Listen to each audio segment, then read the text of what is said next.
for OneWrestling.com. This is Bill Apter, and welcome to another edition of Face to Face, a very special edition.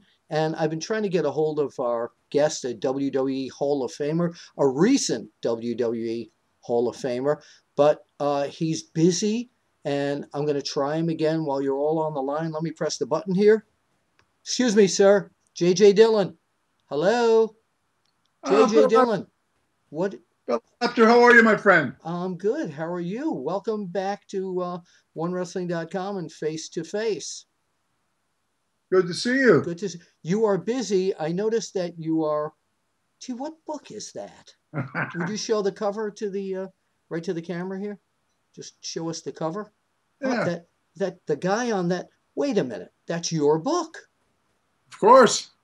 You know what? I have been frothing at the mouth wanting a copy of this book, and I don't have a copy of the book. So I'm going to ask you, rather than going through the postal service or anything like that, or UPS, I'm wondering if we could try something here. Do you think you could take that book and stuff it through the camera? And well, it's worth a try. Get me a copy of it. Would you? Here we go. Okay, go for it. Go for it. Just put it right into the camera. Let me see. Amazing. Absolutely. This could be a first. I've never seen anybody do that before. Your book, Wrestlers Are Like Seagulls. Incredible reading. Incredible reading. I've read some of the excerpts when I saw you at the and Wrestle Reunion. You look real carefully. I even signed a copy for you. Wait a sec. Wait, you mean the copy you were? Oh, look at this. The copy you were reading. Well, it's too light here. That's the studio lighting here in my studio here. First of all, congratulations. We have not had you on the show here since you were inducted in the Hall of Fame, and as they say, congratulations. I mean, that's great. What an honor, and you so deserve it. You really do.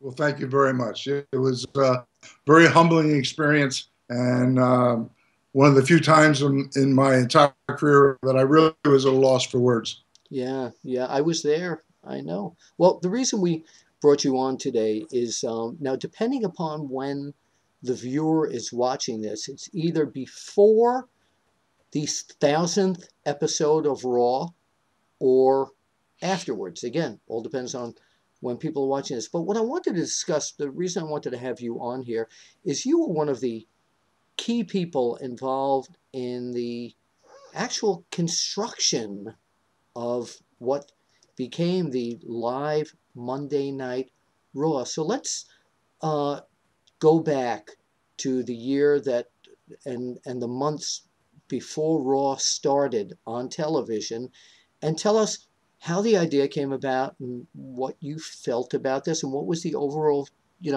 level in the office from Vince and everybody, whether this was going to work. Well, as you know, most televised wrestling up to that point was either a very small studio atmosphere that the setting was very obvious, or the other extreme was a large arena setting with thousands upon thousands of people. And I don't remember how the Manhattan Center, the Grand Ballroom, was selected, but what a marvelous choice, because it was innovative. Well, the episode was 1 hour on. Let me just back up one sec. For the people who don't know, tell everyone what your position at the WWE was at that particular time. I worked in the front office, worked very closely with Vince McMahon, and was involved with the creative aspect of the business, helping with matchmaking and the production of television. And so I was there actually in the Manhattan Center on Monday, January 11th for the first episode, which was broadcast live. And it was the initial episode was only 1 hour. Now, but what I want to go back to is the actual sitting around the table with you, and describe who was there. when Vince came in and said, "This is what we're going to be doing"?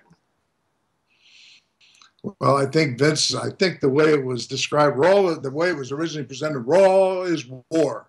That was the expanded title. And, I don't remember the exact details as to, what the motivating factor was, but television has always been the lifeblood of wrestling. Yeah. And Vince, a lot of people, whether you like him or don't like him, he's certainly been an innovator in our industry. And this was a bold move to go to a live show, a 1 hour. It was on the USA Network. And the real challenge for anybody who's ever been to the Manhattan Center, which is right downtown Manhattan, a stone's throw from Madison Square Garden, but the grand ballroom was actually on either the 8th or 9th floor of this particular venue. So Yes. the ring, all the lighting, all of the support that's involved with producing a live television show had to somehow be maneuvered into a freight elevator and taken up 9 floors and then assembled. And I don't remember what the exact capacity was, but it was a beautiful venue. It had a balcony, and it just was something that was much like they say that the wrestling from the Chase was a first in wrestling that Sam Muchnick had done in St. Louis, where people had dinner at tables and wrestling matches going on. This was a very modern version of something that was very, very innovative. Yeah, now this actually changed the way TV wrestling was in a lot of ways, where it was a prime time show on a Monday night. Were there people in the office that doubted whether or not this could sustain even one season, so to say? Oh, I don't remember being doubt among the personnel. The one thing that Vince as a person always exuded was confidence, and that confidence kind of spilled over to the people around him. Sure. And most of the people that worked for him either bought into, when he had an idea of not coming up with a list of reasons about why you think it wouldn't work or wouldn't last, but how to make it work. Right. And that particular first night was, I don't remember all the details of the match, but I know Shawn Michaels was on the card that night. The Undertaker was there. And another individual who was just this year inducted posthumously into the WWE Hall of Fame, Yokozuna, yes, was there with Mr. Fuji that night. So, yeah. I mean, you're going back 1993.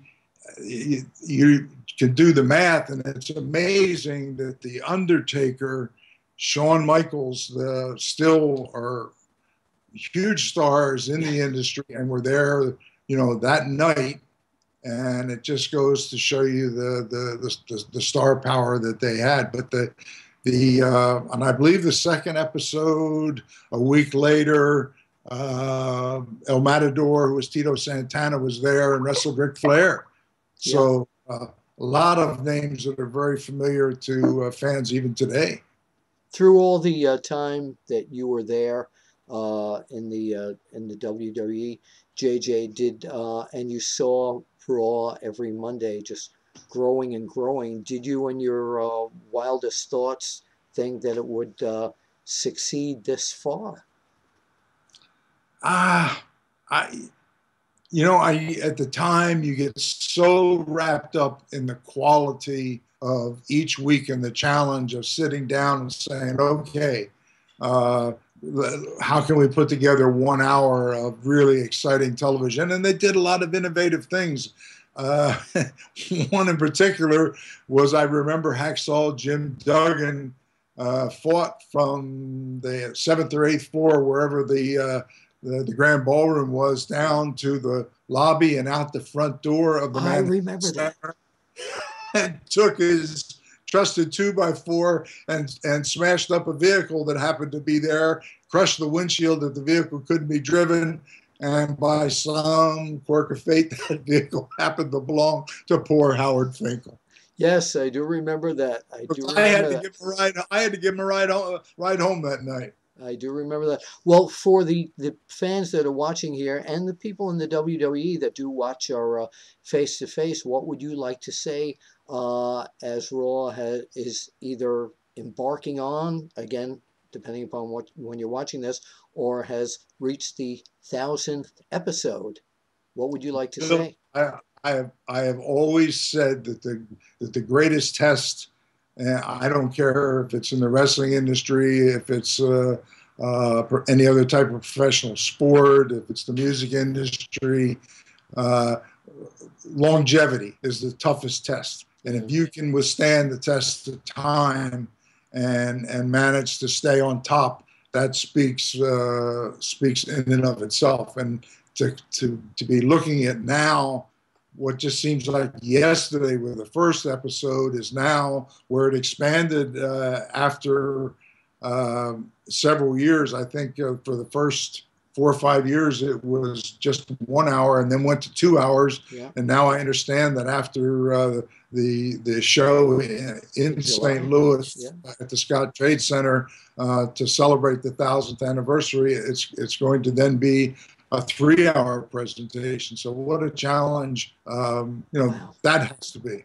Now that not only 3 hours, but the WWE has also embarked on another TV show, another 1 hour show for the Aeon Network. So they got I mean, they're a great TV company. They really are. But now they've got another hour of TV.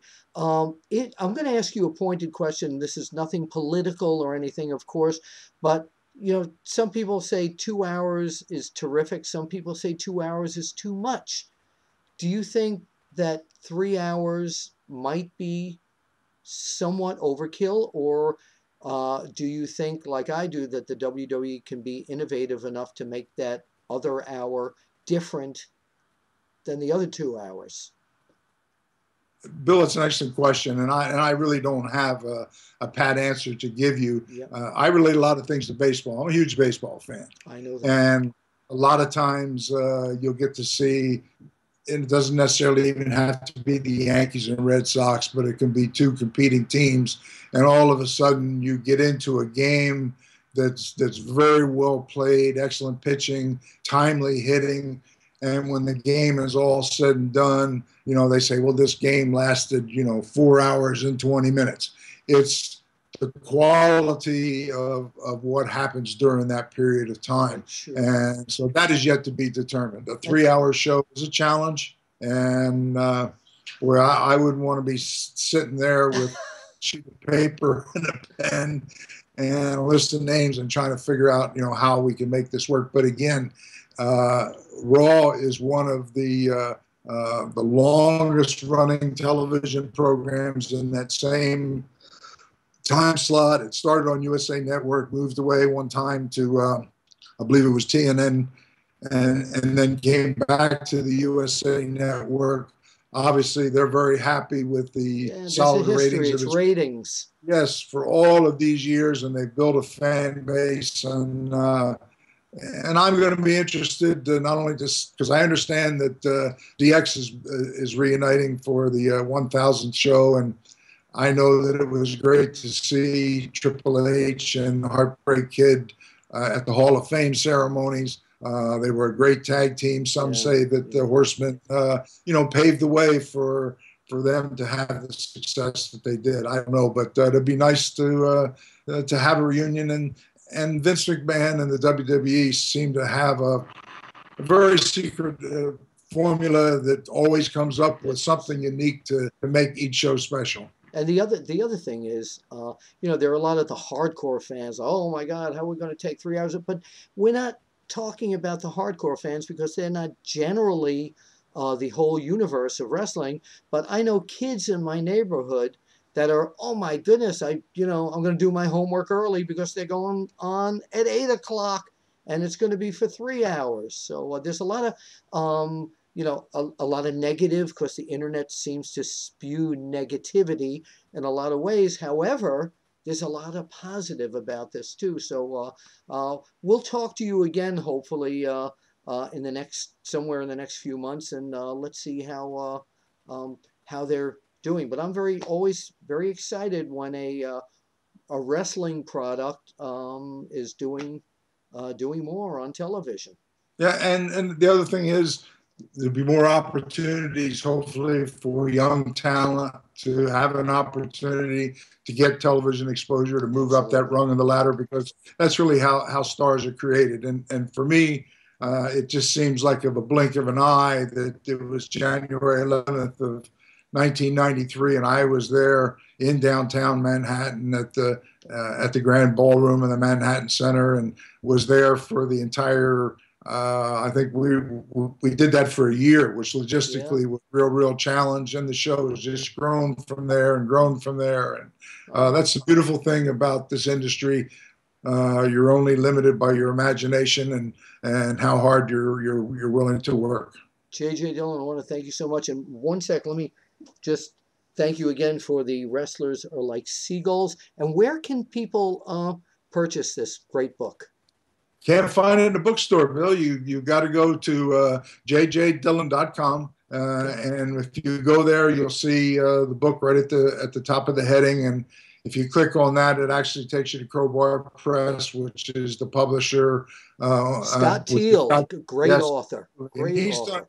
he's done a lot of great books. He's a great author, respected historian, did a beautiful job telling my life story, and seriously contemplating doing a follow up to this Oh, in the that's next great. year or so, focusing more on some of the great names that I actually was in the ring with during my active career, rather than a broad stroke of Fantastic. my entire career from the beginning. But you and I, my friend, have been friends for a long time, and I Yeah. love these opportunities where we can sit and just Oh, you and me chat. both.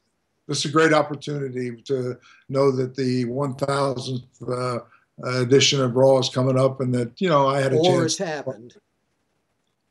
Yes, Yeah, depending upon when they're watching this. JJ, thank you so very much. And as we always say, we'll see you at the matches. And of course, I can't leave without doing this. Come on, give me one. Or give me four. I love it. there you go, my friend.